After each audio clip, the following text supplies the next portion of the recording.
কল্পনা করুন একটি সরু গলি যেখানে আপনি একটি বিশাল আকার ট্রাক নিয়ে ঢুকেছেন, আর চারপাশ থেকে আপনাকে ঘিরে ধরেছে শত শত দ্রুতগামী মোটরসাইকেল। ঠিক এই পরিস্থিতি এখন বিরাজ করছে পারস্য উপসাগরের প্রবেশদ্বার হরমুজ প্রণালীতে। ২৫০০ মেরিন সৈন্য এবং কয়েক ডজন অত্যাধুনিক যুদ্ধ বিমান নিয়ে অবস্থান করছে আমেরিকার গর্ব ইউএসএস ত্রিপোলি। কিন্তু সাগরের নীল জলরাশির নিচে এবং দিগন্তের ওপারে ওত পেতে আছে ইরানের এক রহস্যময় বাহিনী, যাকে বলা হচ্ছে ঘোস্ট ফ্লিট।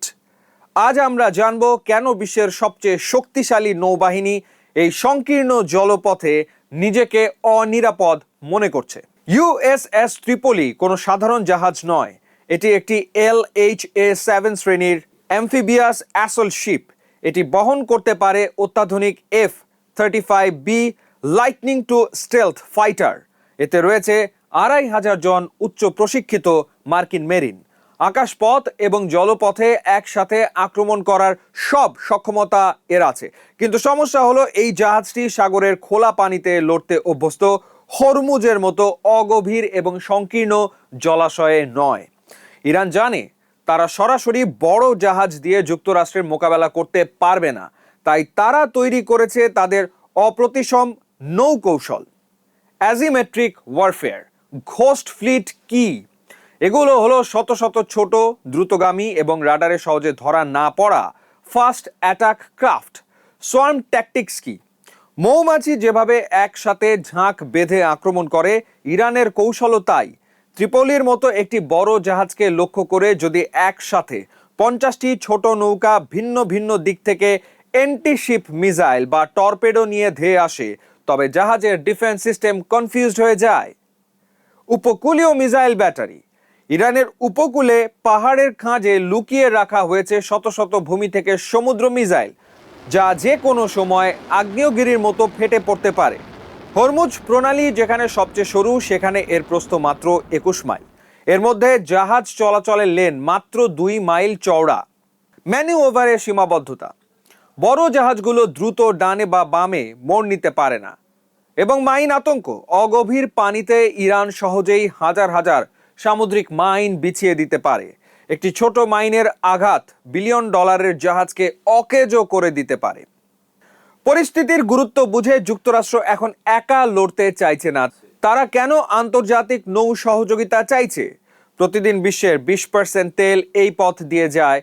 এই পথ বন্ধ হওয়া মানে জাপানের কলকারখানা বন্ধ হওয়া, ইউরোপের জ্বালানি সংকট আর আমেরিকার বাজারে মুদ্রাস্ফীতি।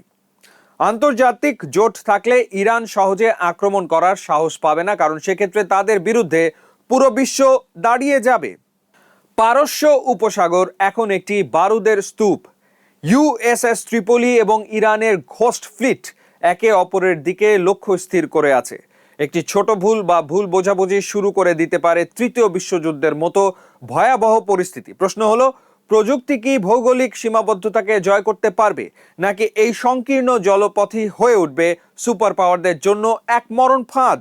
আধুনিক রণক্ষেত্রে কেবল মিসাইল বা কামানই শেষ কথা নয়, পর্দার আড়ালে চলে এক অদৃশ্য যুদ্ধ, যাকে বলা হয় ইলেকট্রনিক ওয়ারফেয়ার। ইউএসএস ত্রিপোলির মতো হাইটেক জাহাজগুলো তাদের রাডার এবং কমিউনিকেশন সিস্টেমের উপর নির্ভরশীল। ইরান বর্তমানে এমন সব জ্যামিং প্রযুক্তি ব্যবহার করছে যা মার্কিনীদের জিপিএস সিগন্যালকে বিভ্রান্ত করতে পারে। এর সাথে যুক্ত হয়েছে ইরানের সস্তা কিন্তু প্রাণঘাতী কামিকাজে ড্রোন।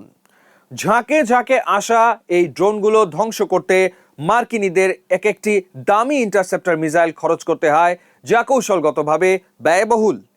এই লো কস্ট বনাম হাই কস্ট যুদ্ধনীতি ইউএসএস ত্রিপোলিকে এক চরম স্নায়ুচাপের মধ্যে ফেলে দিয়েছে। এটি কেবল কোনো ইউটিউব থিওরি নয়, বরং খোদ মার্কিন যুক্তরাষ্ট্রের কংগ্রেশনাল রিসার্চ সার্ভিস CRS এবং international institute for strategic studies IISS তাদের গবেষণায় এই ঝুঁকির কথা বারবার উল্লেখ করেছে। তাদের মতে পারস্য উপসাগরের মতো কনফাইন্ড ওয়াটার বা আবদ্ধ জলরাশিতে লার্জ সারফেস অ্যাকশন গ্রুপগুলো তাদের পূর্ণ শক্তি ব্যবহার করতে পারে না। বিশেষজ্ঞরা সতর্ক করেছেন যে সংকীর্ণ পথে বড় জাহাজগুলো আসলে সিটিং ডাক বা সহজ লক্ষ্যবস্তুতে পরিণত হয়। এই কারণেই মার্কিন নৌবাহিনী এখন তাদের কৌশল পরিবর্তন করে ছোট এবং আরও চটপটে মনুষ্যবিহীন নৌযান আনম্যান্ড সারফেস ভেসেলস মোতায়েন করার কথা ভাবছে, যাতে ইউএসএস ট্রিপলির মতো বিলিয়ন ডলারের সম্পদকে সরাসরি আগুনের মুখে পড়তে না হয়। একদিকে সমুদ্রের রাজা হিসেবে পরিচিত মার্কিন নৌবাহিনী, আর অন্যদিকে নিজেদের আঙিনায় অপ্রতিরোধ্য ইরান। এই দৌড়ত হরমুজ প্রণালীকে পৃথিবীর সবচেয়ে বিপজ্জনক জলপথ বানিয়ে রেখেছে।